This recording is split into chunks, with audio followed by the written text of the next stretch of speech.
TNKR Media. I want to talk to you about how did a country boy from Knowlton, the son of a, was he a farmer? Dairy farmer. Yeah. The son of a dairy farmer from the most landlocked place I know, Knowlton, end up swimming with sharks. So you can go large on that. Yeah. I've known you for a long time, blah, blah, blah. The restaurant business is it like this thing that keeps you alive in between, And then for sure, bro, I want to hear about close encounters and worst fish, best fish, all that stuff. So we'll get that going. All right. So, Danny, you ready? This is where the music is.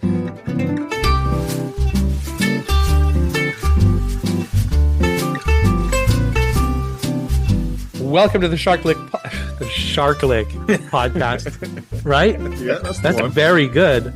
Welcome to the Shark Lick podcast. Today we have Will Allen in, my old friend Will Allen. Will Allen has been a wildlife photographer and cinematographer since 2003, primarily focused on aquatic life. He has worked on several adventure documentary films, including Buvtoya, The Last Place on Earth. He has worked on 5 IMAX films, including Ultimate Wave Tahiti 3D. That's crazy. He also worked on Sharkwater Extinction with his late friend Rob Stewart, who we'll talk a little bit about. They both share the same passion for the planet, the ocean, saving its inhabitants through conversation and education. Aside from working as a cinematographer, Will co-owns restaurants in Montreal. We'll talk about that. We'll talk about Will's passion about sustainable food, a plastic-free environment. And welcome, Will Allen. How you doing, buddy? Good. Thanks for having me. We're here with Derek Damon as well. Hello. Also, I had no idea about this whole short shark thing. Yeah. You just thought like Will was a boulevardier about town? Yeah, exactly.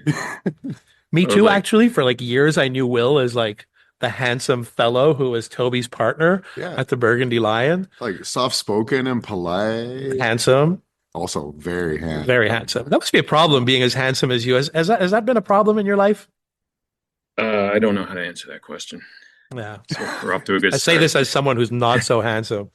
But anyway, Will, welcome to the podcast. We're going to get to you in a second. I want to do some housekeeping with Derek. I want to talk about the last 2 weeks. Again,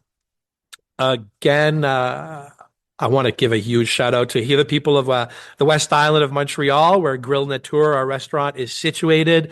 It has been an overwhelming love fest. Derek, how well does the evening start off when the first thing a customer says to you is A, they want to hug you, and B, the second thing out of their mouths is our family would like to thank you for having opened a restaurant in the West Island, and heartwarming. It's heartwarming. It's generally, the consensus of the room. It's been a lot. It's been a lot to process. I've opened a lot of restaurants in my life. So has Derek. And this is turning out to be a very special project. Will, you came. Did you have fun? I had an amazing time. Thought it was incredible. Thank you for opening a restaurant so far away from my home. It's starting a whole thing on a good energy too. Everyone's coming in. I'm so happy to be here. I'm used to people coming in and being like, it was so hard to find parking. Right. It was a nightmare. Right. Same. When I was on Notre Dame Street, the first thing out of people's mouths was, I hate waiting. Number one. Number two, I had to park all the way at Atwater Market. You should have valet. You should have valet. My wife's not wearing proper footwear. We had to walk here in the slush. Like, it was always like starting off like, plus the restaurants were tiny. Your restaurant was tiny, Derek. My restaurant was tiny. Will, Burgundy Lion is bigger, but still you fill it to capacity, right? I've often been to Burgundy Lion with people waiting in the doorway. Yeah, at the beginning, you used to bring people over when they were waiting for a table at Joe Beef. Yeah, right. I used to use you as the Joe Beef waiting room. Yeah. That's 100% correct.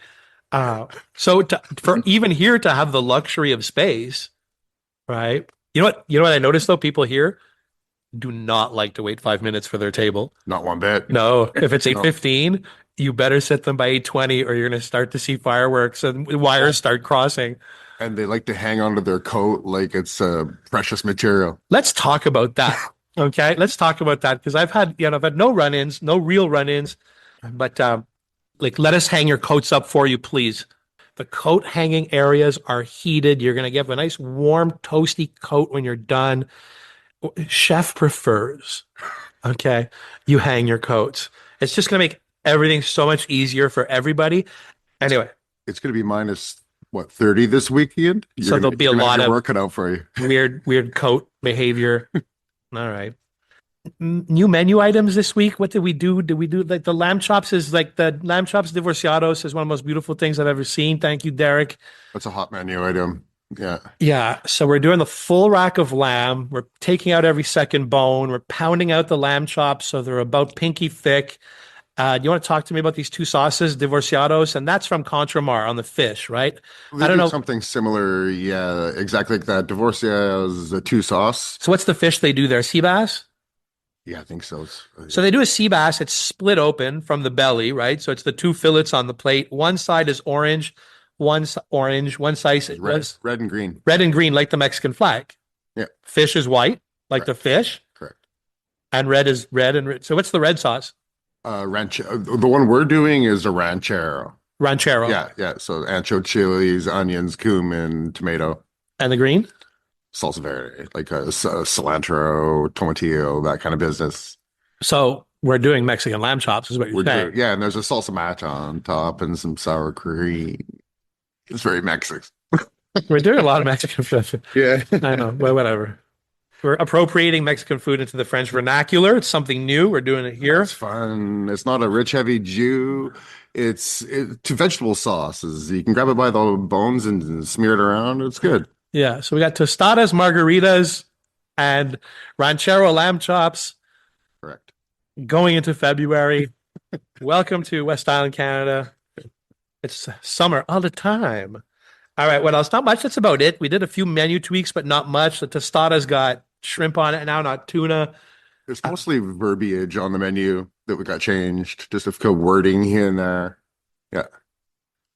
That's all it really got changed. We're got it dialed in right now. Totally. It's good. Yeah. I like the food. It looks Yeah. beautiful. Customers Very, are very happy. good. Yeah. We're learning, sir. We're still learning from you, West Island. Things you like and things you don't like. And we're We making added your baked adjustments. potato. Your baked potatoes here. We listened. We listen. You got a 1 pound baked potato. It's a thing of beauty. We started off crab potato.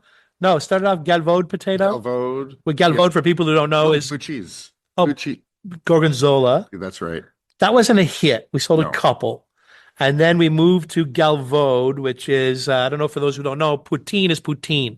Poutine galvode is curd cheese, the gravy, fresh green peas, and then little pieces of smoked meat brisket we added is delicious. Yeah, that was good. Yeah. But what they had hot dog sausages in a real galvode? No, it's just the chicken. It's a chicken sauce. But you got to get the galvode without the chicken. The It's good. Dalton is with the hot dog sausages. I think they call it something different everywhere. I want to thank the family member of the Ashton snack bar dynasty in Quebec for pointing out that there is an Ashton in Laval. Is that really? Yeah. Since when? Remember I said last time in the podcast that I wish Ashton's, expanded and grew because, they're only like in basically Quebec City That's correct. or like Yeah. west of like east of Drummondville. Somebody wrote you? A family member. A family member sent me a message and he said, David, you're wrong. There's one in Laval and we're coming. So No way. watch out. Hear Watch that, out. everyone. If you don't know Ashton, poutine hot dogs and burgers, they say they're coming. So, that's a thing. I want to thank as well the Gentile family. So Gentile, when we opened Grille-Nature, the Gentile family, from Chabanel and from Westmount, and now here in Dollar des Ormeaux, we basically opened at the exact, like maybe 1 or 2 days difference. We didn't meet till Sunday. Listen, we knew each other from around, but we didn't hang out till Sunday.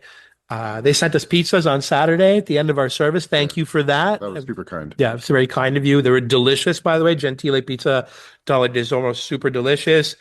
And then the whole family is so Sicilian. Did you see them? Yeah, they were Sitting at the unbelievable. table fighting, but Yeah. they're not fighting. Yeah. That's the Just normal love. conversation. That's That's but their it love seems language. that's their love language. But for me watching it, it seems like a big argument. Yeah, like a sitcom. Yeah. Yeah. There's like, and I've noticed this because I've worked for Sicilians before, and I think it's like to love each other is to ram into each other head first and like call everybody out on their shit and just go for it. And they did, and it was fun and a lot of love. And again, thank you so much for Gentile family. I want to thank Mayor Cookware again. Loving the pots and pans. Oh my God, these things are bulletproof. Huh? Yeah. Wow. Honestly, like I have all clad at home. I have a Best Made Saucier, which is a great pot. Don't get me wrong. But I love that Mayor housewares and cookwares are made in Canada and Prince Edward Island to be specific.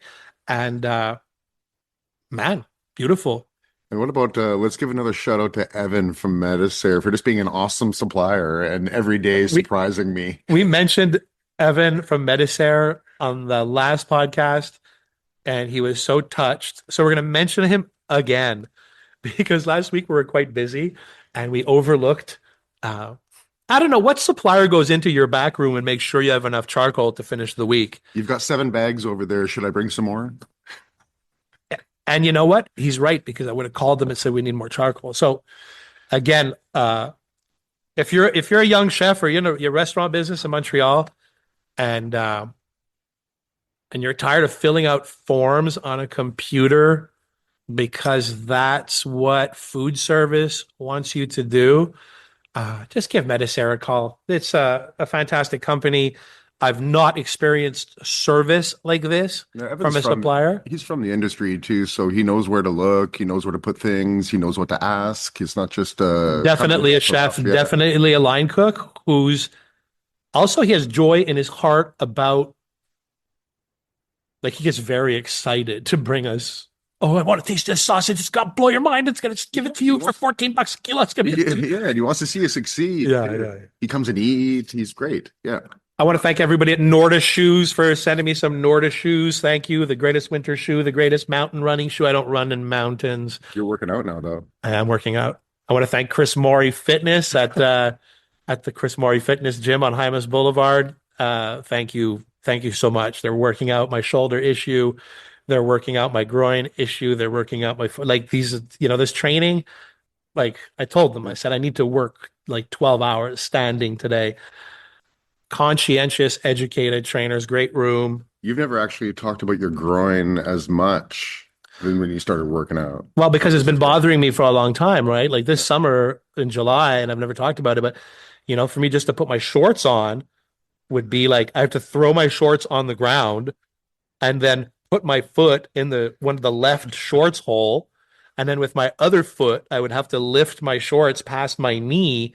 Like the mobility of my left leg from all these years in the restaurant business was no good. Do you have any footage of that? I can make you a little video.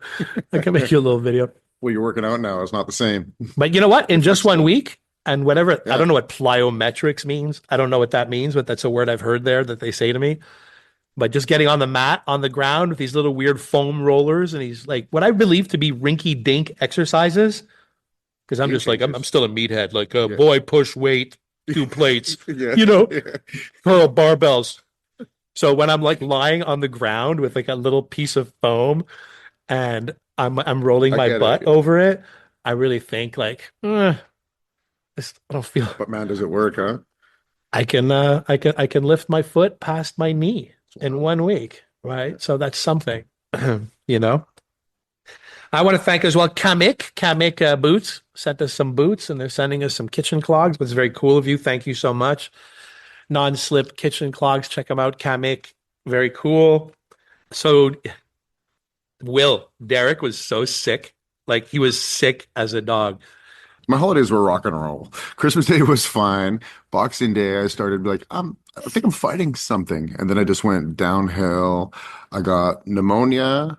I was coughing so hard I punctured a lung, So you punctured a lung and then you had a double pneumonia. something like that. My chest filled up with air bubbles, and then I was in a CT. I had a CT scan. I had the fucking IAT or IV.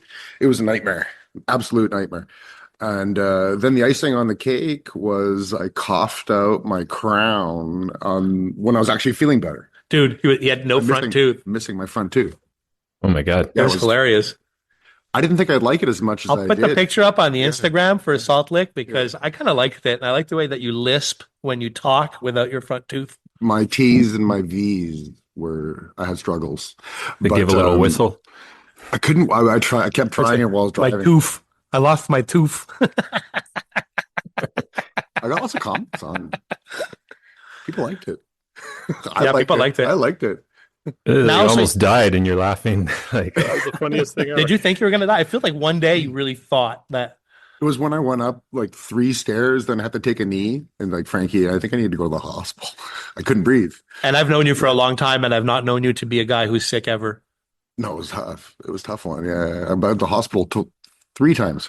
And then I turned into a hypochondriac, like right after you were sick. I covered you all week, but then like if I coughed or scratched my face or anything was happening, like I just went into this complete hypochondriac mode, and I started taking supplements and like cold and flu medication when I was absolutely fine. Well, we had our first New Year's here, and I was all sad at home with pneumonia and a punctured lung, and I was like, "Oh, guys are at work having fun." It's not fun. I left early. I left before midnight. And you know what? All these special occasions, by the way, I don't like New Year's Eve. No, but it was more. I don't like Valentine's Day. It was the camaraderie for me. Were you guys booked solid New Year's? No, not really. Now we're getting into the booking solid of the solidness. We took it easy for a month. We started doing 150, 170, 150, 170, 150, 170. Now we're throwing the book at it a little bit. We got it so people could really learn how to do their job and not be buried right from the start. Everyone, we were doing 230 now. Yeah. Yeah, 230 is good. We could do 500. The demand is there to do like ridiculous numbers, but 230 is maxing out the room, and we're learning that the West Islanders do not like eating after 9:30. Not on Sunday, especially. Too. Oh, not any day. Yeah. Right. Maybe Friday a little bit, but like I used to do a full turn at all restaurants on Notre Dame Street at 9:30, like everywhere. Like we'd often still be serving food at 11:15. When I even mentioned 9:30 on the phone, to a customer, dude, But they're like, "Are you crazy?" But we open at 4, right? So we're capturing it on the other end some days, like that Sunday, Saturday, Friday, the 4 p.m. seatings are fun. By the way, for you people who think 4 o'clock is crazy, you're missing out. It's the hot new thing. Yeah. Yeah. It's fun. I'm all over it. I like it. It's super fun. There's babies. There's not into that, but I like the babies. I hold babies. The kids make drawings for us. Yeah. We have crayons, and we have this cool drawing of Cowboy Derek and Cowboy Dave. And some kids are really good at drawing within the lines, right? And parents are over the moon that they can eat at 4 p.m. and start drinking wine at 4 p.m. on a Saturday. Yeah, and have like a non kids restaurant meal. Yeah. Because there's like listen, I love scores as much as the last guy, right? But there's only so many chicken fingers and salad bar dinners I can have, right? So it's nice to actually, have some duck with my children's crayons and drawing. And being in the dining room a little bit with an open kitchen, I mean, you can see too, like we can give kids frozen peas, we can give kids fresh melon. We can get the pasta on the table within a minute. Yeah, exactly. Yeah. The day I went, I ran into 3 tables that I knew, and one was my business partner that I'd never run into in a restaurant because he lives way out in the West Island, and he brought his 2 kids, and he was raving about it the next day. So it was like the best. The kids loved it. It was his favorite restaurant. I love the drawing, the coloring that you did, Will. As an adult, you color very well within the lines. Yeah, I'm just really happy that somebody finally put some adult coloring books out there. Well, adult. I like this. I like this. I like where we're going with this adult coloring books thing. Did you like the kids coloring book or the adults coloring book? No, adult themed coloring books. Okay, last thing I want to talk about. Derek was sick. We talked about that. How does a young man like yourself, Will Allen, go from a dairy farmer's son in the most landlocked part of Quebec that I know, Knowlton? So Will's a Knowlton boy. He lives in Yeah, the most beautiful part of Knowlton it's too. gorgeous. Yeah. And how does a farm boy, how does a milk farmer's son go from being a photographer to being an underwater photographer to three being a shark photographer? I've known you for a long time. I've never asked you this. Explain to me how this stuff works. Like what happened, where and when, and So it started off, my uncle was a photographer and he was specialized in food photography. So like, the Canadian Lebanese import company, Click, and they like all the cans. I buy beans Yeah, from them all the yeah. time. Yeah. So he did all their labels back in the day, like the 80s and 90s and stuff. And I would assist him when I was a teenager. So you go take pictures of chickpeas and pinto beans. Exactly. That'd be funny. Exactly. Mixed Chickpeas. beans. Mixed beans. Yeah. No, it was super not exciting. And but then, I learned the real ins and outs of photography through him, and I was shooting on film with them, like large format like film cameras. So I kind of got into the chemistry of it and really loved it. And then I lived in the country, and like back then there was people didn't really have the weekend home out here. It was more like everyone around was another farm our size. So I was always running around in nature out here, catching turtles in the river, things like that. So that I kind of mixed this passion for photography into wildlife photography. Then I So got you were when you were a feral young child in Knowlton, you're still already taking pictures of snapping turtles and weird things on the property. yeah, I was out in the woods and the river and the lake and everything. And I got into kayaking and scuba diving really early, like around 14, 15 years old. I mean, freshwater scuba diving, like down there. Yeah, well, I learned in Scary. Thousand Islands in Ontario. It's creepy. So, yeah. Me and Well, Derek are not down with freshwater, underwater, anything. no, I mean, there's a lot less life in the freshwater as far as the toothy stuff. I Um, guess I suppose, yeah. yeah. Uh, but yeah, then I kind of mixed these passions together. And the first time I ever saw a shark, I just caught myself swimming towards it, not away from it. And then I was like, what the hell am I doing? And then I realized that it was more afraid of me. So Hang on, hang on. Where's the first shark you saw? Turks and Caicos. So that was Went, just like a vacation, and then you were already familiar with the water. yeah, I had already done probably 500 dives at that point. What kind of shark? It was a gray reef shark. Are those dangerous? No, like take them out of the water. They don't really have much fight in them, but it's just a very common shark. It's hangs out on reefs, comes in from the deep water, but they're more afraid of you. Like, and that's what I realized right away. I was just down there on vacation with my buddy, and we went diving and saw this thing at a distance, and I was like, I want to see it up close, and it just kept swimming farther away. No, you're not scared of sharks.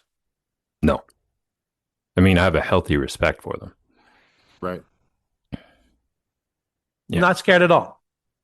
I mean, I've had moments where the heart rate goes up quite a bit, but Tell me about that. well, you get in the water and one shark turns into two or three, or then next thing you know, you're surrounded by 15 of them, and they're bull sharks, and you hear all the stories about bull sharks, and they get a little worked up once they get into a gang. And how do you regulate yourself from panicking? Well, you've met me. I don't really have much of a personality. I'm just always kind of on the same plane. I stay pretty calm. It's more of an internal thing, trying to calm myself down. So like my meditation is like take a deep breath and focus on what I'm doing, and follow the rules. Don't mess up. So Where's the most beautiful place in the world to dive and see sharks? there's so many. I worked in French Polynesia quite a bit, and it's still fairly untouched. So you can get out to these remote atolls and get in the water, and the sharks come in and they're super curious, and big fish are checking you out, and there's not a lot of people. They're not easy places to get to, so it's pretty Oh, so incredible. they have a different demeanor, you're saying? If you're out in the middle of nowhere and the fish are not used to seeing people, they're a little bit more curious, perhaps? Yeah. All Yeah, right. it's like anything. You go through town where there's deer all over the place, and the deer are kind of like, all right, another human, big deal. And then you go out in the middle of nowhere, like that thing won't come anywhere near you. But out here, they're used to like eating your gardens and stuff like that. So they have a different attitude towards us. You seen great whites? Yeah, What's the lots. biggest one? Hard to tell. Um, I think it was probably 15, 16 feet. It felt like it was more like 18 or 19. But Were you in the water with it? yep, I had it run right into the camera. I mean, I've been in the water with them a lot, but um, the place that we would used to go to a lot was a place called Guadalupe off the coast of Mexico. And and we would have shark wranglers because they don't really want to come close to you either. So you kind of have to take like a old tuna head and put it on a hemp rope and throw it out and try to like lure the shark towards so you can get them close to your camera. Otherwise, they just swim by and look at you from a distance. Do you have to change your demeanor on the different species of shark Yeah, when you're in the water? yeah. Explain that. Every shark has a different type of demeanor. So great whites are the apex. They're not worried about anything. They'll come in close, typically swim by, check you out. Um, and they're not afraid.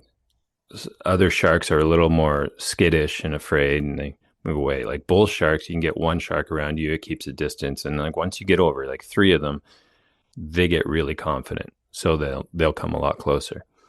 Tiger sharks, not worried. They come right up to you, check you out. Super curious sharks.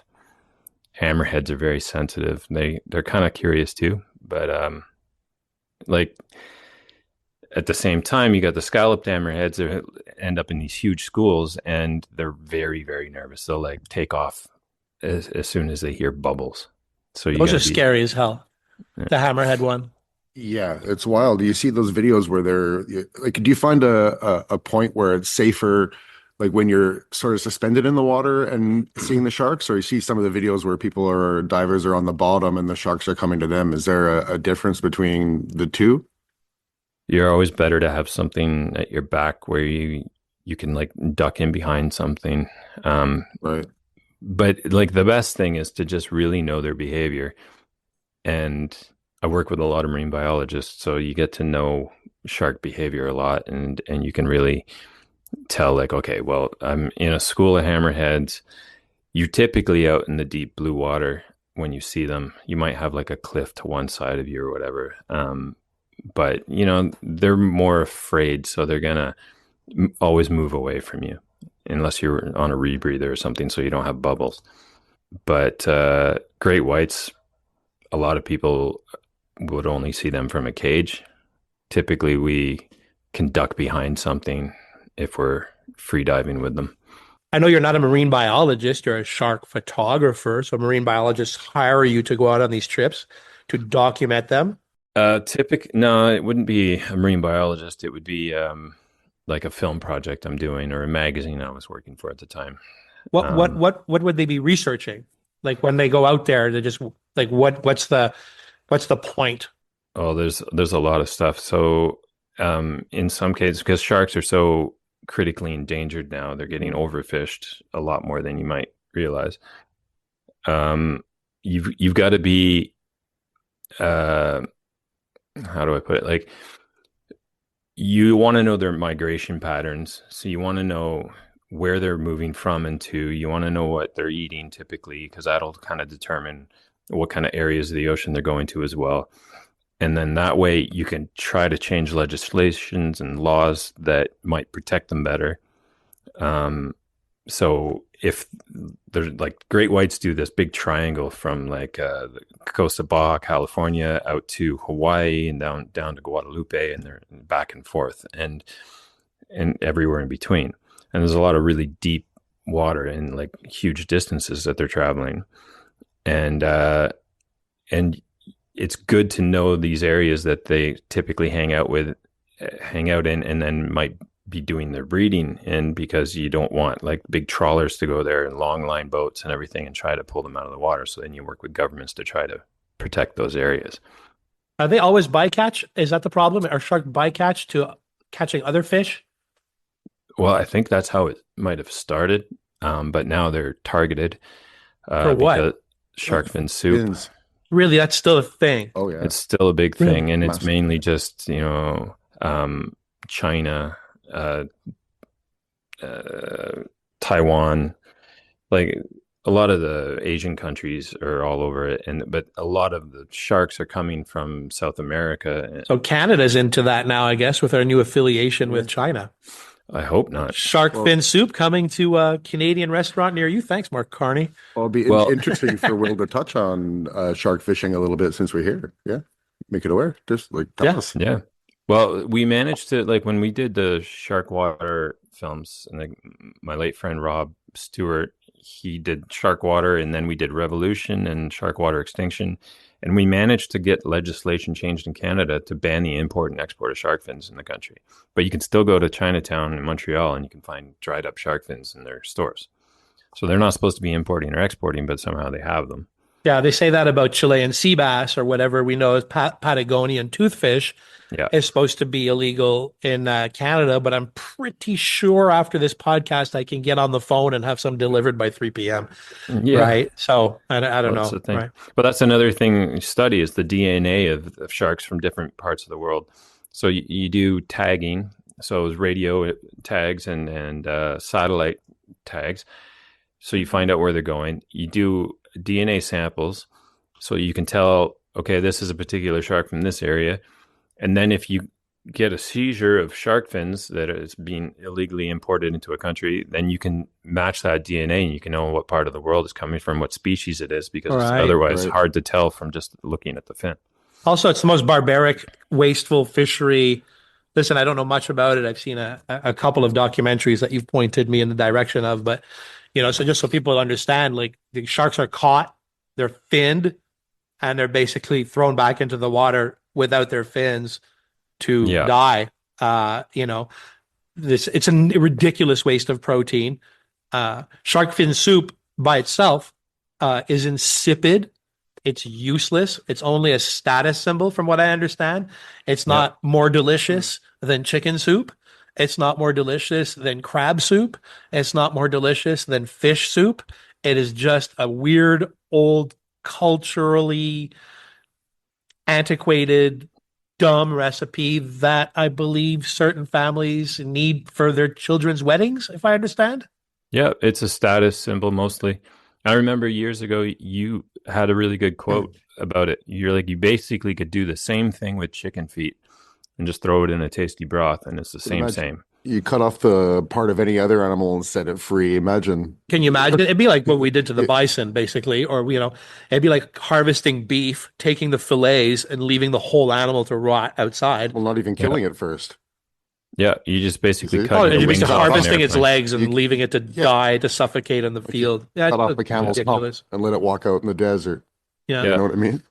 But because nobody can hear the noises that sharks or fish make, they don't have the same kind of emotional attachment to it. But we've tried to change laws. There's been laws called the fins attached law, where you can't bring just fins in. If you're gonna fish for sharks, then you have to bring the entire carcass in and use it. So then they found loopholes on what to do with it, so they can justify still going after them for primarily fins. Now pet food, if you see like rock salmon or something in the label on pet food, that's typically shark. Ocean whitefish is shark. They find other ways to bring it in. Oh, clever marketing. Yeah. And renaming of fish. And then putting it into fertilizers too, because it's like, a lot of nitrogen in it and everything when you throw it in a field, and it gets things growing. So they just grind up the rest of it. They find ways to do it. I think I might be a culprit of that this year.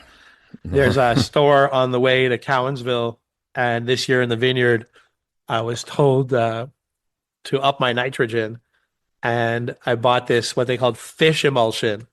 There you go. And I sprayed it in the vineyard, Shame. which is super weird because it smelled so delicious in the vineyard. Like it was like I thought I was in Maine. You know when you're down like Barnacle Billy's in Oh Ogunquit, that smell of the dock. It smelled like that. And later on, I kind of asked the guy, "What what is this stuff?" And he says it's shark juice. Oh, he And I was literally like, said that. literally told me it. Yep. Well, there you go. That's sad. My dad told me a story once about when they were kids. I don't know if my dad told me the story. I read it somewhere, or another old timer told me the story.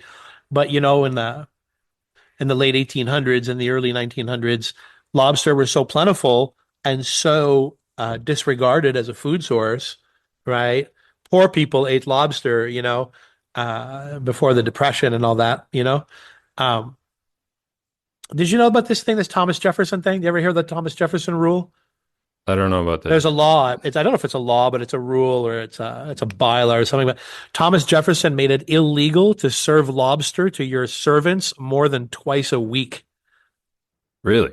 Yeah, absolutely. Because he felt it was Because not lobster nice to was them. dirt cheap and it was available, and back in those days people who had many servants would buy the cheapest food possible for their servants, and the cheapest food possible was lobster. And they Thomas Jefferson just found it inhumane to serve lobster to your servants or slaves more than twice a week, right? Well, Even my dad said, growing up in Cape Breton, when they were kids, the rich kids at the elementary school have a bologna sandwich, yeah. and the poor kids would have lobster sandwiches, and they eat the lobster sandwiches, hidden away in shame, which is kind of I totally Wild, crush a lobster sandwich right now, but right? just saying. I had a teacher in high school that said the exact same thing. He's like, he was a poor kid, so he ate a lot of lobster, and all the rich kids had bologna. Or ham, And yeah. yeah, and it was funny. You go back through history. It's like there was the same thing on the docks with oysters as well. It's like everybody's cracking oysters and eating those in between shifts and whatever. And now it's like a delicacy. Everybody's got an oyster bar, and this one's from Maine, this one's from PEI, and this one's a West Coast. That was a Like, subsistence food, right? One small yeah, oyster is 5 grams of protein. So if yeah, you think about that, you eat 5 oysters and you can live again another day to work, yeah, and right? you That's can eat it 25 raw. grams of protein. You're good. You'll survive the night and be strong enough to work tomorrow, which Yeah, is a cool thing. shuck it, eat it raw. You don't have any prep. It was a pretty easy thing to do if you didn't have any money. I lost my chips once, like I think 5, 6 years ago when I still had a cottage up at Bark Lake. I think it was like a July busy Saturday. And I went to the grocery store there and they had a big fish display right when you walked in. And, they had the oysters, the mussels, the clams, the boiled lobsters, the lobster tank was going and so on. But at the top of the ice display, sitting there amongst kale, parsley, and like 30 lemons was like a 6 foot hammerhead shark. Yeah. Like A it whole hammerhead as For real? decoration, as a display piece. That's disgusting. Yeah. And like it was and a real shark. I It lost my was mind. It was a real shark, a dead shark. This was in Quebec. This was in Quebec, and I Wow. actually asked to speak to the manager and said, "This is absolutely ridiculous." It's also illegal. Well, Yeah. Hammerheads are protected in CITES list, like really, Appendix 2. Yeah. So maybe I that's wonder if I could find a picture of that. Maybe and we could sue the grocery store. I'm all down with suing grocery stores. That's an insane thing to say. No, it's not. That's extortion right now. Do you notice? Yeah, You no, notice, crazy. Derek? Honestly, Yeah, yeah, yeah. they're not helping food security at all. No. They're on the take. There's a grift going on, and I know I can get in trouble for saying stuff like this, but I don't care. What I see the price of food when I go to Sammy Fruits. Sammy Fruits feeds the people of this area in an affordable fashion, the same way as Yasenza Butcher Shop feeds people in an affordable fashion. The same place as the Arabic butcher store feeds people. I go down to the Chinese groceries that I brought you to down here in the area, even the Indian grocery stores. There's a ridiculous separation of the classes when it comes to the grocery stores. What we see in like an ethnic grocer for everyone, as opposed to the more run of the mill, glorious four grocers, right? Yeah. It's You can't get in and out of the grocery store in Knowlton with a little box of groceries for less than $100. especially in areas like in Knowlton or, rural Quebec is where you see the grift even more. I've Yeah. seen iceberg lettuce 7.99. I've seen romaine lettuce 8.99. Prime cuts of beef have become unaffordable. They're affordable when you go to over here. Essenza is Yeah. basically a wholesale butcher shop, right? I shop at Sammy. I was there on Sunday. I filled up an entire box of groceries full of fresh vegetables, tropical fruit, everything, $54. It's nuts. Yeah. That's Yeah. awesome. Weighed a ton. And you're It eating is better than you ever incredible. would because you would Yeah. never buy that amount. You can get 5 avocados for 99 cents, or you can get 5 avocados for 7.99 at the bulk grocer. Big difference. Here's what's great. I could drive from the Eastern Townships. I could go to Sammy Grocery, fill up my groceries there, head home, and still save money than driving 2 minutes down the road to the IGA here. I know it's not popular to, say this right now, but where I live, right? My farm's right on the border, and oddly enough, it's much easier for me to go to Hannaford and Swanton, Vermont, than it is to go to the Bedford grocery store, right? Even with the exchange rate. Even with the exchange rate, right? So I'll just like roll into Hannaford's and I can get, Better product. better product. Not on everything though. I'll tell you, Right. Americans are not great at chicken. I don't buy chicken in the States. I buy it in Canada. I buy beef in the USA. They're the kings of beef. But let's say Cabot's cheddar, I can get a 1.3 kilo block of Cabot's cheddar for $11.99 US. But that's, even with the exchange, it's $18, right? $19. For $19, you're basically not even getting 250 grams of old cheddar here anymore, right? Anyway, whatever. Not to get on that rant. We're here to talk to Will about sharks during Shark Week. Well, Derek, do you remember my buddy and I would come into your old restaurant and he'd bring a moose heart from like one of his hunts? I do remember that. That was amazing. You were the only one that ever brought me moose hearts. Is that Dr. Love? Yeah. Yeah, I wouldn't think too many people would do that, but like he'd save everything. So he'd go out on a moose hunt every year. You got to be two guys hunting a moose because there's so much meat on it. And he'd save the heart and he'd bring it to Derek and have him prep it for us. Moose heart is superior food. Oh man, Yeah. Moose meat's the best meat. it is. It's agree. very noble meat. Yeah. Yeah. I got a moose tenderloin once that was about the diameter of the moose tenderloin was the size of a basketball. That was the first moose heart I ever cooked. Oh, really? Yeah. Well, how often do you get a moose heart? Not often. No. I've cooked other animal hearts and prepared them different ways. The but liver's. Have you had liver? No, we don't eat I'm those. not a liver guy. The moose liver is a little. It's a little much. I like Hey. small animal liver. The swamp animal, right? Basically, people think it's like a noble forest of creature of the forest. The fact is it's not. It loves its swamps. and juniper and Yeah. it's intense. And I want to hear, because I know you went and I didn't ever talk to you about it really. And I know you were super sick, I believe. But tell me about the Amazon and how far did you go up the Amazon? Oh, God. Because whenever you go on these trips, I just don't hear of you for 3 months. Yeah. Right. And then the Amazon one was fun because you had Starlink. Yeah. It was wild. Yeah, exactly. So we knew where Will was. Like And- I travel with satellite phones and these in-reach devices so I can turn my iPhone into a satellite text. And so I've got some sort of say, at least you can tell people hey, I'm just saying goodbye, because no one's coming to get you in those places. And I get there with all of this, Hang on. Let's unpack that. yeah, What does that hear mean? more about that. Nobody's coming to get you in those places. It's super remote.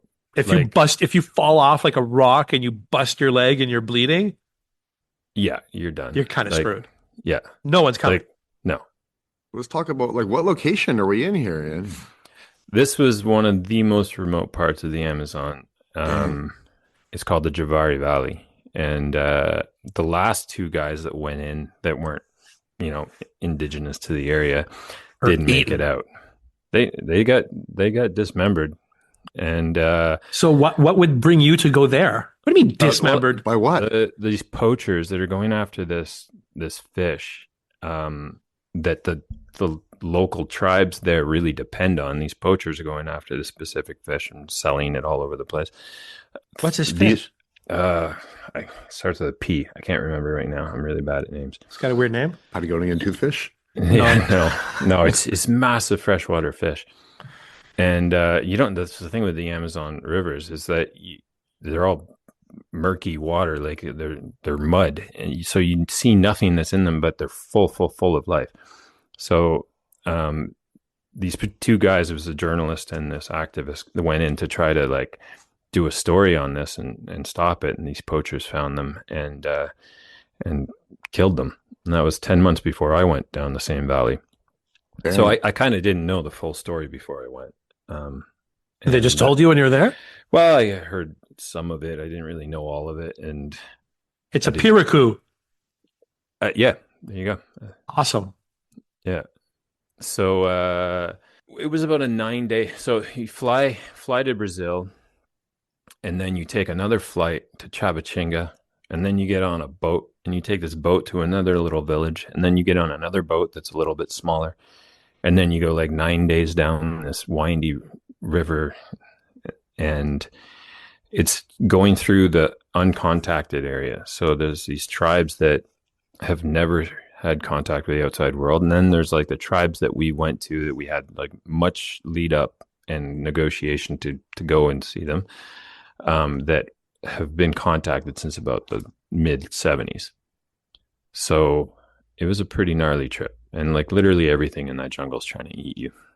I prefer to be out in the ocean, to be honest with you. You hated that trip, no? Not hated, but I believe you were exhausted when you got back, and kind of ornery. I was exhausted because I was like a one-man film crew on that. I was there with a journalist and a bioethicist who's a professor at University of Toronto. What were you filming? We went to go talk to this recently contacted tribe and try to like show the outside world what's going on in the Amazon. There's a lot of encroachment with mining and deforestation, and then this poaching of this fish that they really rely on.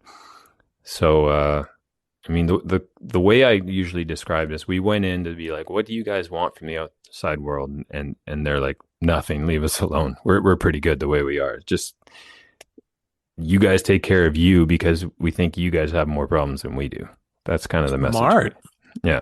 Probably right. Yeah, no, 100% right. I'm looking here on Google, right? And I see piraku is like they make boots. They make boots, belts, all kinds of stuff. I guess the leather is really, really valuable. Yeah, it's kind of a prehistoric looking fish, and it's dude. Huge. And the leather boots, like piraku leather boots, are like $1,000. Yeah. So that's why it's Jewel of the Nile. Remember that movie? Jewel of the Nile. When he puts his foot up on the boat, and it's all the crocodile that attacked him earlier in the movie. You can get it with Pikachu. That's right. So tell me about the uncontacted tribes. Are they're wearing? I guess they're at this time they must be wearing like Joe Beef t-shirts and like. Yeah, we brought down a bunch of Burgundy Lion swag and left it with them. So that's terrible. No, that's terrible. They're like the younger members of the recently contacted tribes go to like little villages. They want to go and they want to learn Portuguese so they can bring some stuff back and try to. They need medicines for like snake bite venom, anti-venom and things like that. So they're trying to do a healthy mix of education from the outside world for their young, but like the elders are, they're wild. I don't know how to describe it. They're what you would imagine. And they've got like bones going through their noses and stuff like that. It's really, it's wild. I'm Incredible. Sure I've showed you a picture of it at one point, but it's like I don't know. Can you see that? Wow. Whoa. Send me that. We'll put it up on the Instagram page with the name of this. Unbelievable. Yeah. So that's very uncontacted, because I've seen sometimes pictures and they're wearing like soccer jerseys and flip-flops, Yeah. One village we went to, they had a soccer ball and everybody's playing, having a great time. But like, they still live in stick shacks. They have some milled wood. It's a little more than you think when you go that far into the jungle. But then in between, like the village that we left from to like the tribe's village that we were going to is uncontacted area. And Is there rules? Do you have a guy with you? oh, lots of rules. You Like don't you're not want to. allowed, even if there's a guy flagging you down from the No. shore, you just keep on boating. And typically they're not going to welcome you. They don't know who you are. Like so Oh, so you could just it's get not safe. at all. Just Yeah. disappear. You could disappear. And the first night camping, thought we were well out of their zone, and then I could hear these owls back and forth in the middle of the night. And I was like, that's very strange. Like I've heard owls before and they don't sound like that. This sounds like 3 different species of owls. So when we got to like the recently contacted tribe, I asked them about it through our interpreter, and they're like, oh, no, that's uncontacted. That's how they communicate at night.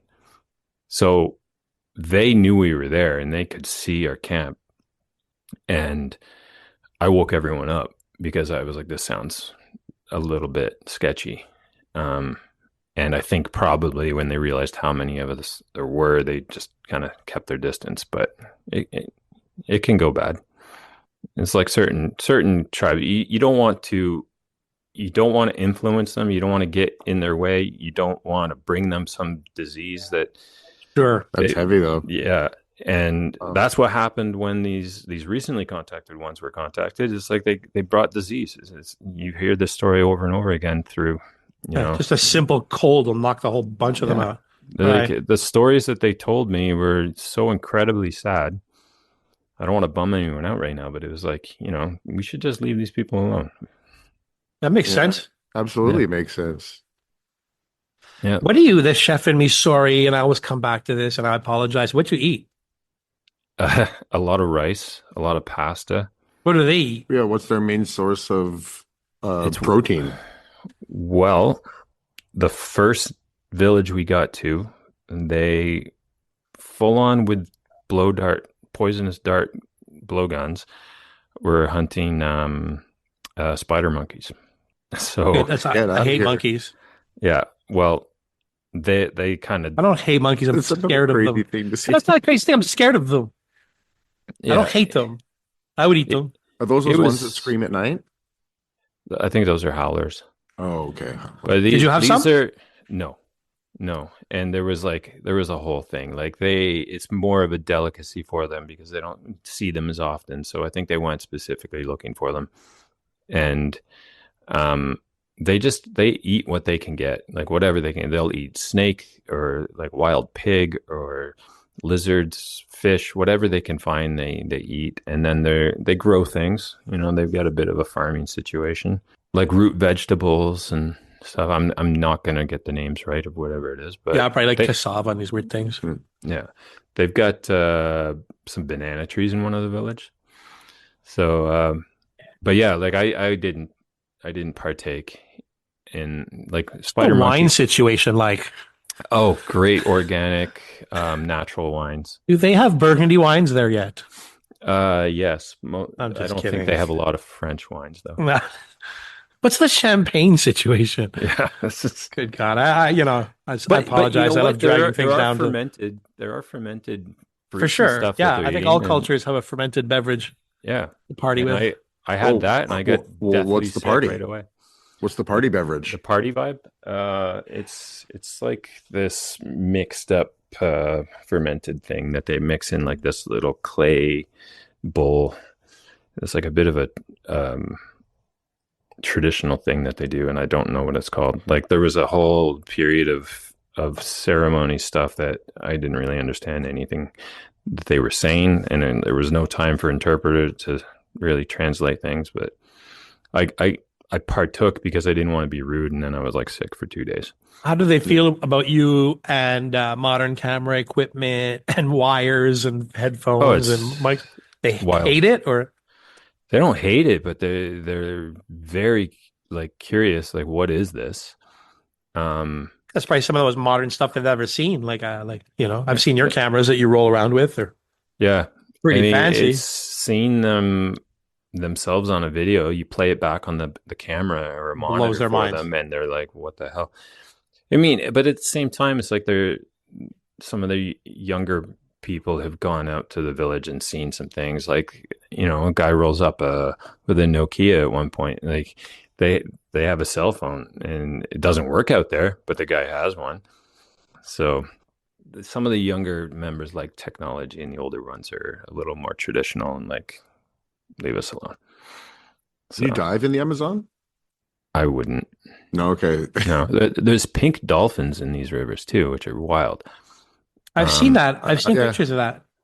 but no, there was a show that I worked on called Last of the Giants, and he's been down in the Amazon a lot, and he asked me to go on this one trip, and I was like, I really have no interest in getting in the water in the Amazon. And like, I want to see what's around me. I don't like being blind. I'm Right. good when I can see it. I'll get in front of a big shark and I'll be happy if I can see it. But if you put me in Yeah, it's always muddy muddy water, water, right? then forget about So it. what's the point of getting in the water? Um, Trying to get a little bit of an image, or Right. you know, you might capture something really close up, but So what's your dream spot to go then if you want to go like you want to see everything around you in the water? Where's your place to go? What's the most mind-blowing place you've been? Yeah. Or and want to like I go? said, French Polynesia's at the top. Like I love the Turks and Caicos, but then again, like the coral reefs are getting bleached all through the Caribbean. So that's changing. Like you have to go deeper for coral, and usually the best stuff is within the first 30, 40 feet. I have not been to Australia. I've been to Southeast Asia. There's some incredible stuff there. Um, I've dived in the Arctic and the Antarctic. Like I What's have that no like? one particular place. It's just usually What's like in an the water in the encounter. Antarctic? What's in the Arctic water? Antarctic water, there's penguins, You see crabs leopard and seals. clams? I didn't, but I mean they're there. Did you dive under There's the whales. ice? I've dived next to icebergs. Right. I have dived under ice, but in those situations we went in like the summer months, and Right. so we weren't really. I didn't go to like the main peninsula or anything in Antarctica. We were sailing around to the subantarctic islands. So, but penguins, like they look super goofy on land and like, flopping back and forth when they walk, but underwater, they're ridiculously fast torpedoes, faster than fish that I've seen. Really? Yeah, Must be incredible to it's see. wild. And they leave this trail of So bubbles cool. behind them. They're So so insanely cool. fast. They're So, really awkward on land. yeah, but they're designed for swimming. It's nuts. And then I've been in the water with like sperm whales, humpback whales. I've had like, Oh, sperm whales? Really? That's my favorite whale. yeah, They're rare, really? no? Uh, yeah. I mean, they were very sought after. Yeah, because When they had a lot of that oil that people like in them. exactly. Were you ever And lucky enough to get images of one sleeping? Don't they sleep vertically? yes, I'm sending you guys stuff, but it's I've captured them sleeping. I've had Seen this? encounters like face to face with them. It's like absolutely amazing creatures, and That's the biggest one. So where's the home of sperm whales? I know they Oh, migrate and all that, but where do they love being? it depends on males or females. It depends if they're hunting. It depends the time of year, migration. There's Do sperm they come whales, up in the and Gulf? they for sure have gone past it. I'm not sure how far up the Gulf they'd come, but they're north of Newfoundland. There's some fjords up there that they hunt giant squid in. Um, That's their Dominica in food? the Caribbean, yeah, Giant squid. yeah. So there's like these deep water trenches where giant squid hang out a lot, and sperm whales are very organized and will um, orchestrate hunts together. So you see them line up together, communicating. They have this really incredible way of communicating where they're clicking. So, like humpback whales have like this more of a singing type of thing that they do. Sperm whales click, or they make these like concussion noises so they can stun their prey with this concussion Derek underwater. does that. Yeah. I just have a lot of concussions. So, and then they'll go down and they'll hunt these deep water trenches and flank the squid. And I had them come up and So And hang on. Let's back up again. They flint. What's a giant squid, by the way? it's pretty much what it sounds like. It's a squid, but huge, Is it big like you? bigger. Bigger. What? The tentacles would be like 20 feet long. What? Yeah. Like Like these old 500 sailor pounds? stories where they're like, It's not the talking Humboldt about the squid. It's bigger Kraken. than a Humboldt squid. Bigger, 500 yeah. pounds? Maybe. I don't like So So when he 250? gets one squid, like that whale is well fed. like a 20-foot tentacle on them. Holy smokes. I Yeah. kind of want to eat that. And their eye would be the size of a dinner plate. Like Have you seen one? I've seen tentacles. Like the whales come up and like the Have them in their mouths? yeah. Those giant squid, are they like the Humboldt squid where they have a short lifespan? Or how long do those big squid live? I honestly don't know. Uh, I don't want to say the wrong thing, but You see them on Google. Some of them, they wash up onto shore Yeah. and they're really, really big. I think Humboldt is a big squid, but it's not a giant squid. Yeah. This is, I should know these things, but Can't know I everything. know. Man. My friend that I was doing this film project with, and she's working on this documentary film about sperm whales, and she was free diving with one, and it came up and it like basically gifted her this tentacle that was 19 feet long. And then, they obviously ate the rest of it, but it was like, here, you look hungry, have this. The boat captain that she was working with took it home and barbecued it and said it was the best squid he's ever had. That's amazing. what? Yeah, it's wild. I think squid's up there in my top 5 favorite foods. Yeah, squid's delicious. Squid's delicious. It is Grilled, delicious. too. Yeah. Always. And a sustainable fishery as far as the small ones go, You're right. Yeah, it's, I don't lose any sleep over serving squid, Yeah. right? I won't touch octopus, but Same. yeah. I won't cook it. Derek's from BC. He knows how majestic those animals can be. I worked at Sauk Harbor House back in the day, and I saw octopus that would fill, like one octopus that a fisherman would catch in a Dungeness crab trap could fill a commercial garbage can. Like when I say God. commercial garbage can, 65-liter garbage can.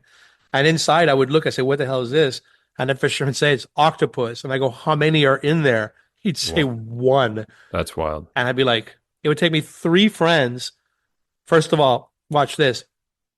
These fishermen out there, they basically force us to buy them, right? Because they would for them it was a nuisance.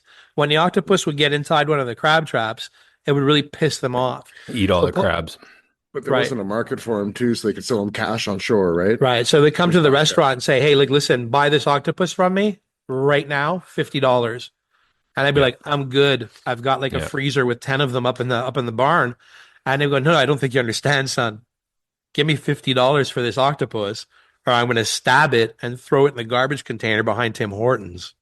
Oh my God. And I'd be like, okay, hang on. So I'd walk around the dining room basically with my ball cap out and just get $5 and $10 from everybody, buy the octopus off the fisherman, and then we drag it down to the beach. Right? Sauk Kitchen is like 25 feet from the beach, and we set it free, right? Yeah. Generally, it would like do a little ink puff, Yeah.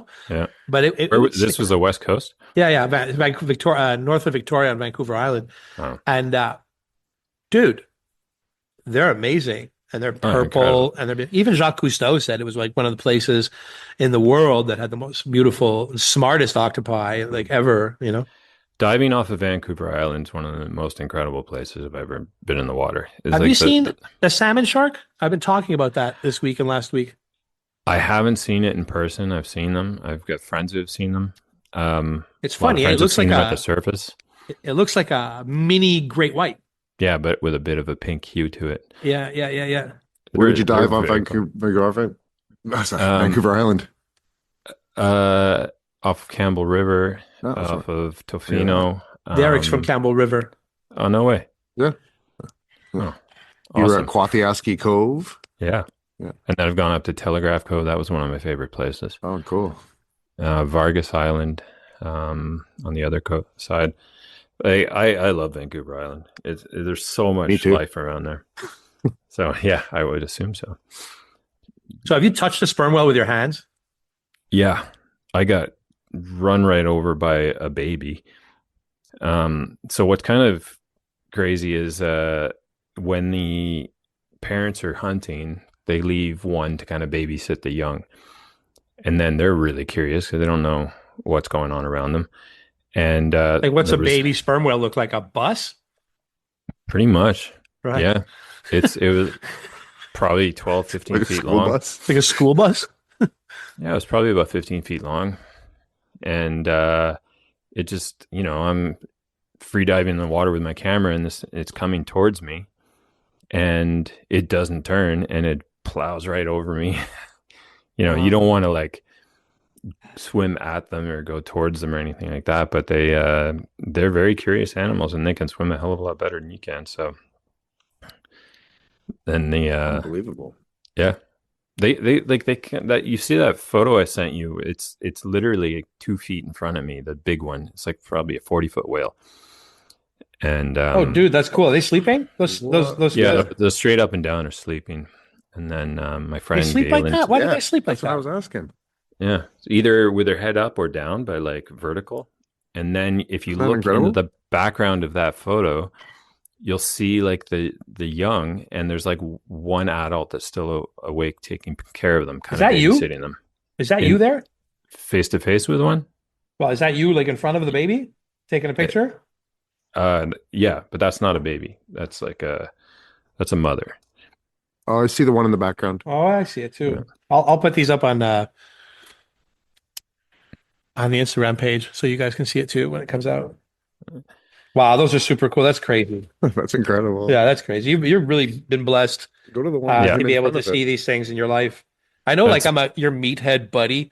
Uh, no, but it's true. We're like we just like to get together at the farm and crush beers and talk about nonsense. But it's well, like you're the most refined meathead I know. Then. you're very kind. Um, that's crazy. Yeah, no, Wow. I'd say like that photo where I'm face to face. My friend Galen, who's doing that movie, took that photo, and um, it's my favorite photo of me ever. And you can't tell it's me because I'm just this tiny little thing in it. But it's probably one of the best moments of my life. It's like this whale was swimming by. It stopped. It turns over because their eyes are kind of more at the bottom of them.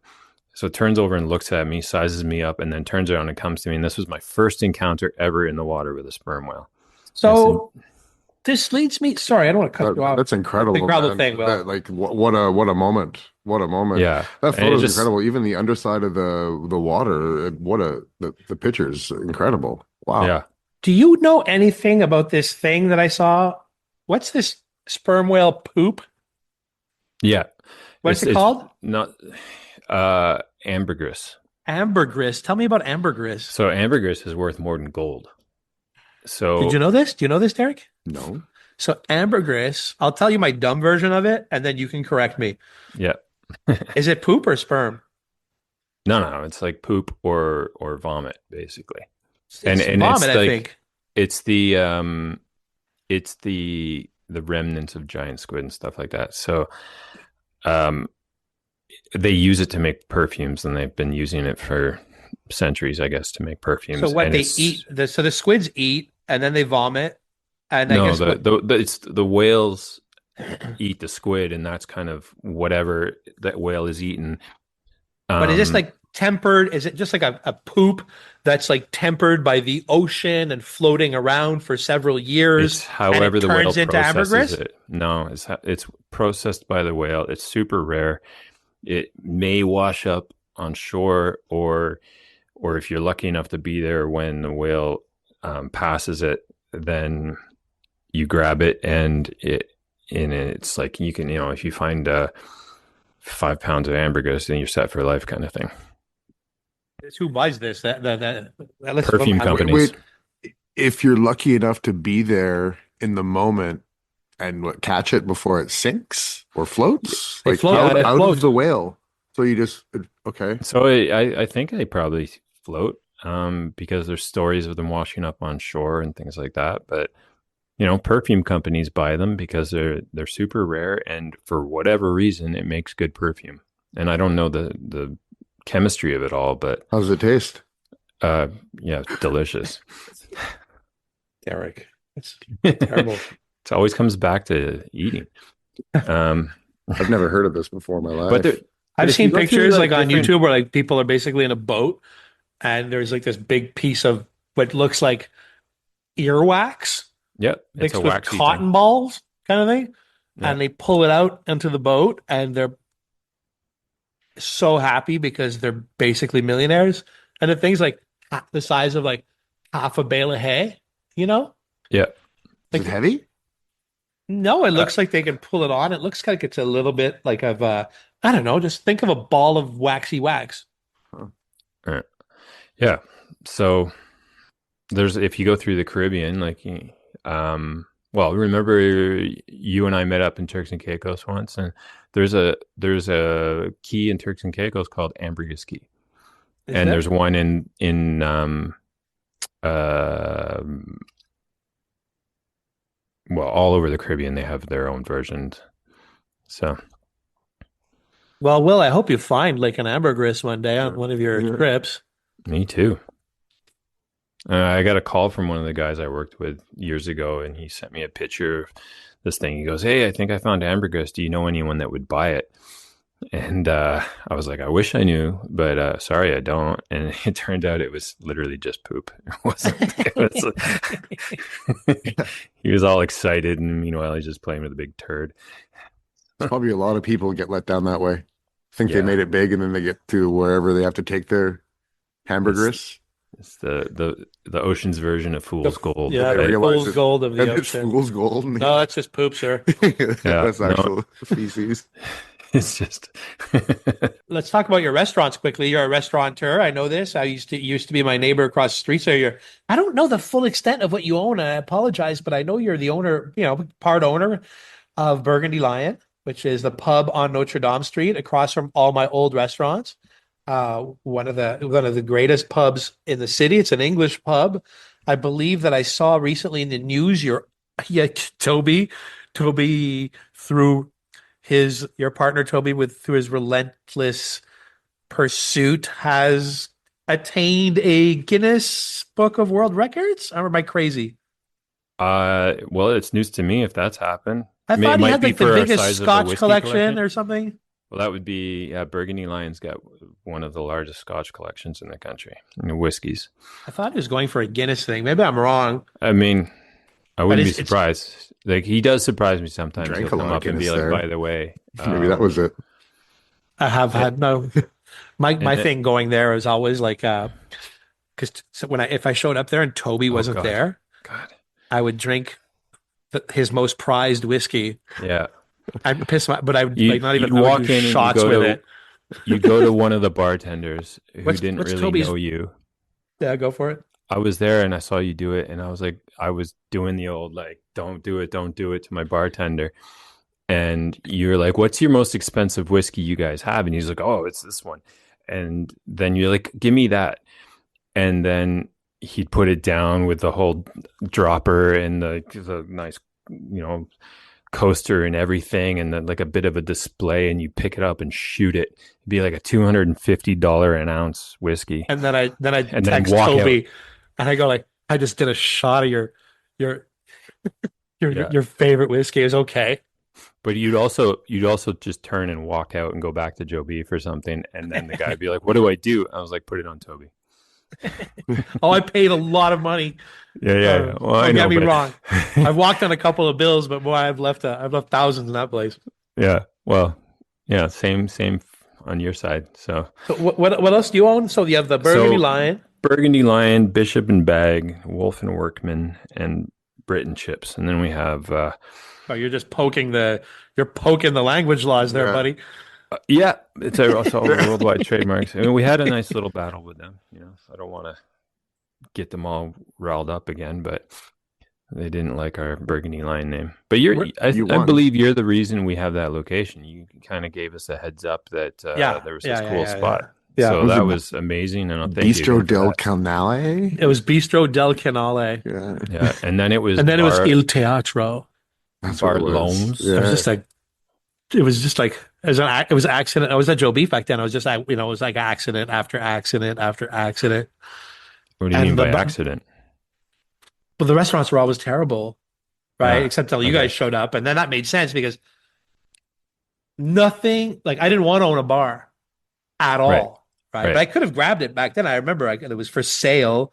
I could have picked up the bar license before I'd even told you or Toby. But I didn't want to be in the bar business. Yeah. Well, And I think we accented each other well. yeah, it really helped us And out to have a bar across the street because A, I could empty out the restaurant, yeah. get out of my restaurant, go across the street, Well, right? you've literally walked people across the street who were waiting for a table. You would buy them a drink and say, "I'll come get you when your table's ready," which is like above and beyond service. Ah, You it's know? nice. Hospitality. It's a nice Yeah, touch. Yeah. yeah. Yeah. And everybody likes So a little pint of Guinness before dinner is nice. yeah.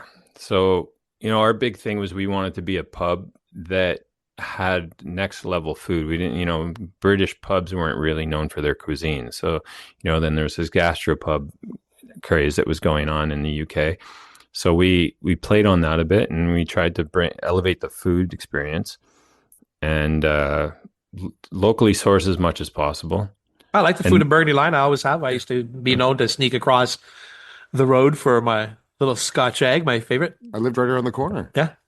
Yeah. Solid. Good fries. And then we did the first ever in collaboration with Circa. We did the first ever single malt whiskey done I saw that. completely That's in recently Quebec. too, eh? Yeah.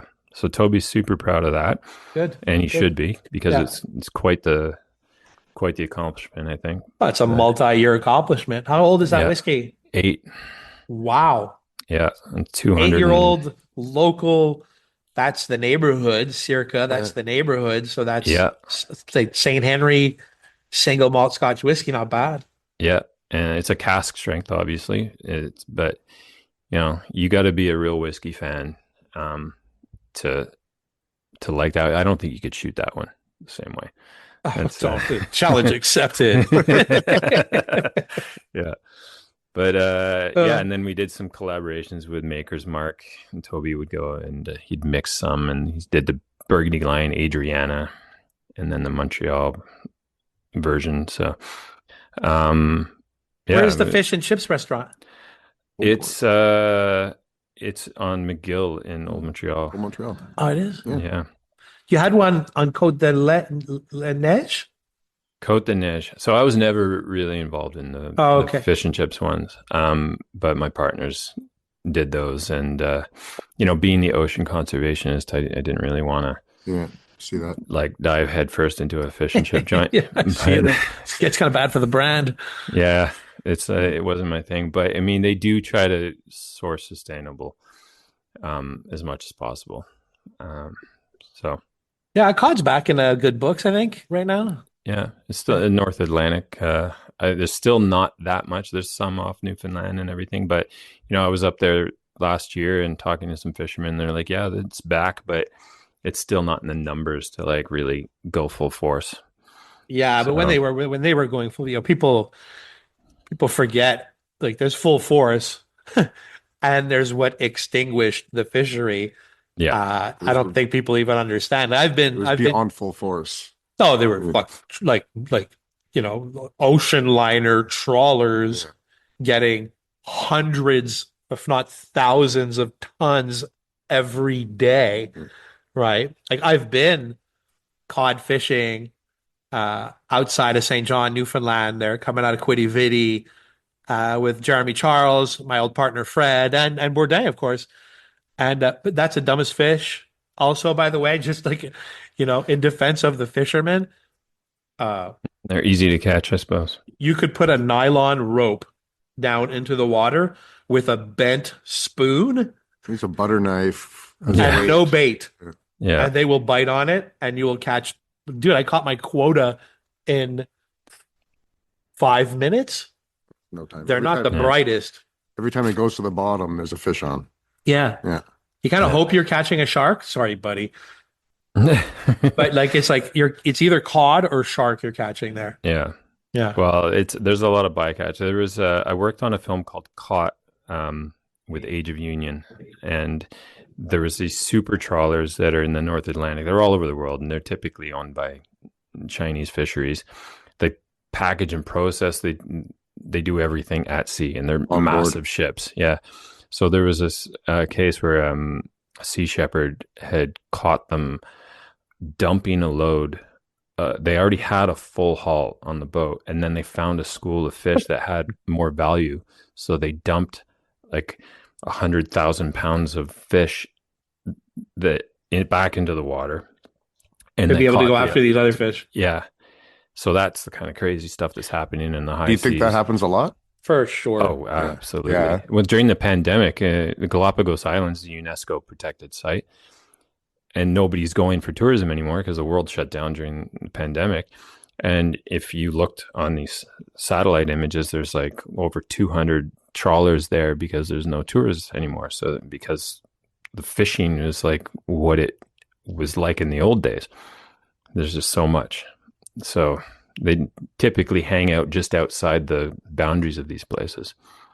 But anyway, as far as the restaurants go, yeah, we tried to do like a new take on the British pubs and source locally, give people a really great experience, specialize in whiskeys.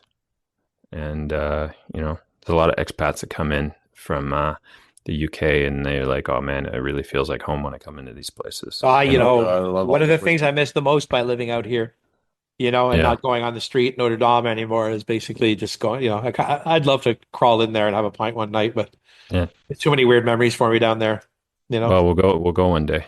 Burgundy It'll be Lion fun. is where I went to Me and drink. Derek are gonna try and open an English pub over here. Oh yeah. Yeah, Why the Damon don't Macmillan.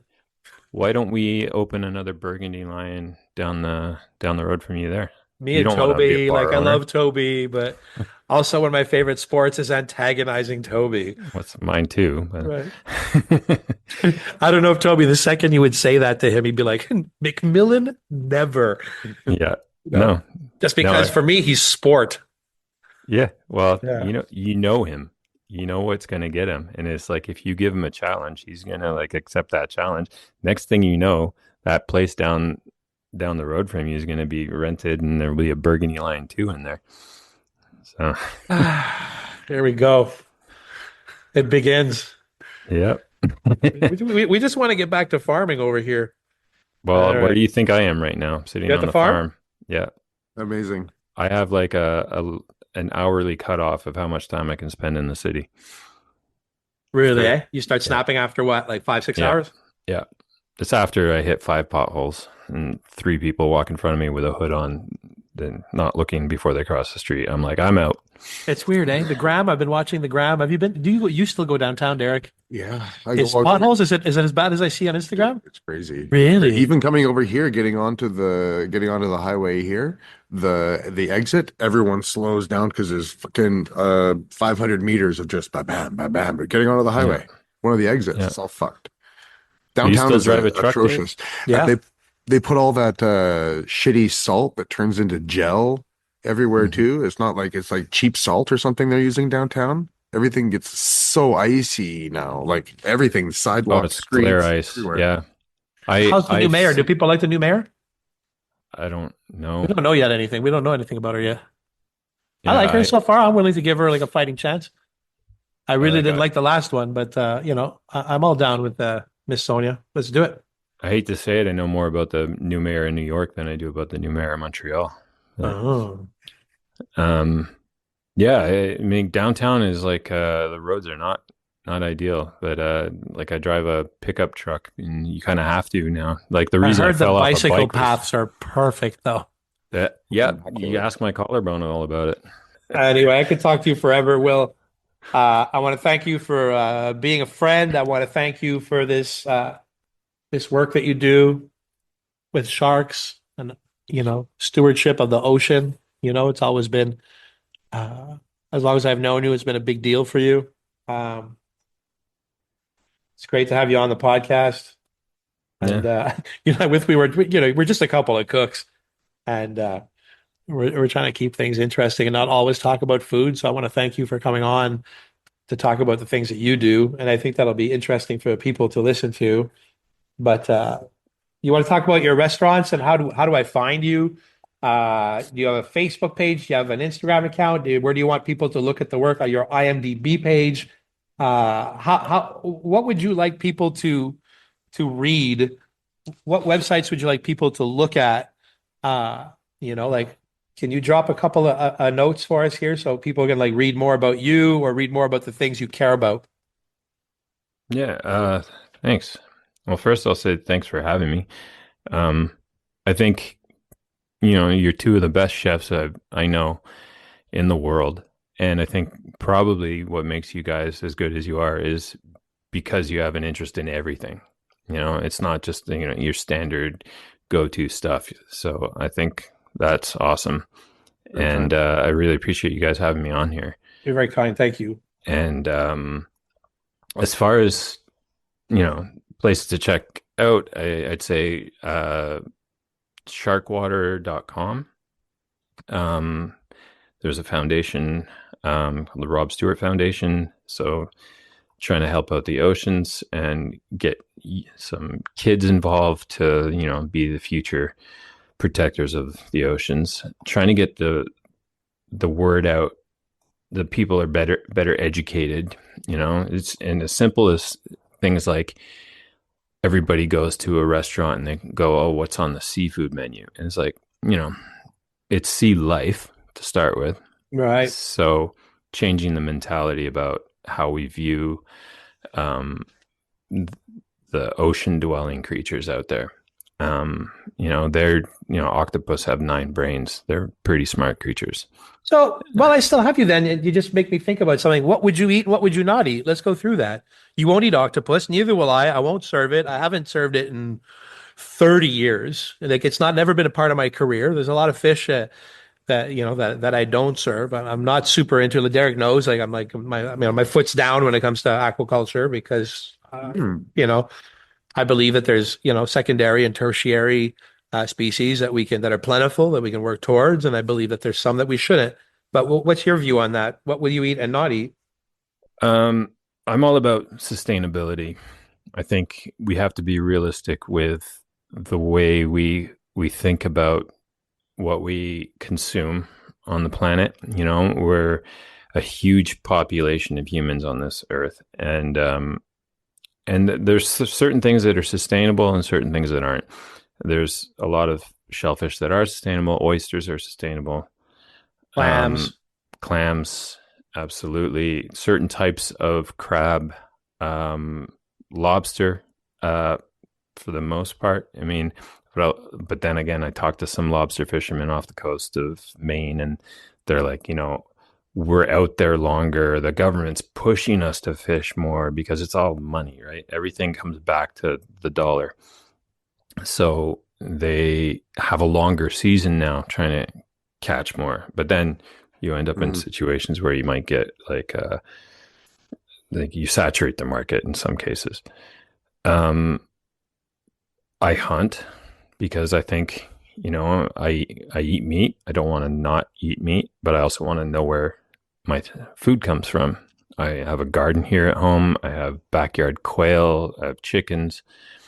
Um, I Will's doing quail, Really? and you're raising quail. yeah, Yeah, I want to get to the bottom of that. yeah, That's interesting. Yeah, me and Derek were talking about that, but it just occurred to me that Will has males and females. You can make us eggs, yeah. yeah. I And you mean, can break it down. You can break it down how we keep quail inside a little thing. yeah, Do they hate the absolutely. cold? Do you have heat lamps in there? Well, I don't have any this winter because, as you might know, I had to have surgery to repair some broken bones. Yeah, both his arms Yeah, you Yeah, saw well, that. my clavicles. So at the same time. They did both at the same time. they did, yeah. I was So what getting would you do? spoon fed Would for you like 3 years. just yeah, for sure. Your girlfriend spoon fed you, Yeah. or would you eat out of a bowl like a pig? Well, it depends if she was around or not. But come on, Um, did you Just between me and you. No, it was a mess, man. Like I couldn't use my arms for like 2.5 weeks. Did you ever like eat an apple? Like, did you like grab an apple out of the bowl with your mouth Uh, and eat it it was like more off like the couch? shoveling past Like a horse? it. Yeah, it was just like sliding past it out of the bowl into my mouth, like while lying on my back, kind of thing.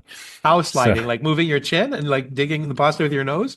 yeah, like I could move my arms just from the elbow down, kind of thing, and like lying on my back. So This is you're very giving funny. The people pins in there were incredible. Yeah, your scars are it's something else. it's a little disturbing. Yeah, we're giving people good visuals now. But So were those scars? I believe they were Bixie scars, were they not? Both of them? one's a Bixie scar. The other one happened in a car accident years ago. Right. But they never in Quebec they don't like to do surgeries unless they absolutely have to, save a little bit of money. So I spent like 20 plus years with this completely broken clavicle. They're like, oh, it'll heal on its own. But like if I picked up a 5-gallon pail of water, I would feel my shoulder shift on me and then hit the ground in pain. So after 20 something years of this, I was like, enough is enough. And then while I'm trying to get this surgery, I fall off a Bixie and break the other one. So I'm like, okay, I'm done. And like, Wow. it's like, first of all, I'm not really into biking around anyway. I think after the age of 16, you should kind of not bicycle anymore. But I'm with you on that. thanks. My road turns into a super highway of spandex warriors on the weekends. All right. So thank you so much, Will Allen, to be on today with us. That was I wanna incredible. That was great. That was really funny. Fascinating Yeah. stuff, man. Thank you so I much. needed this today. Yeah, it was really good. Thank you, guys. Really good. This Good is, to see you guys. We're on TNKR Media. I'd like to thank Dan Delmark, TNKR Media. And send us a DM if you want to sponsor the podcast on our Instagram page at Salt Lake Podcast. Thank you so much and have a wonderful week. Take care, guys. Thank you. Thank you.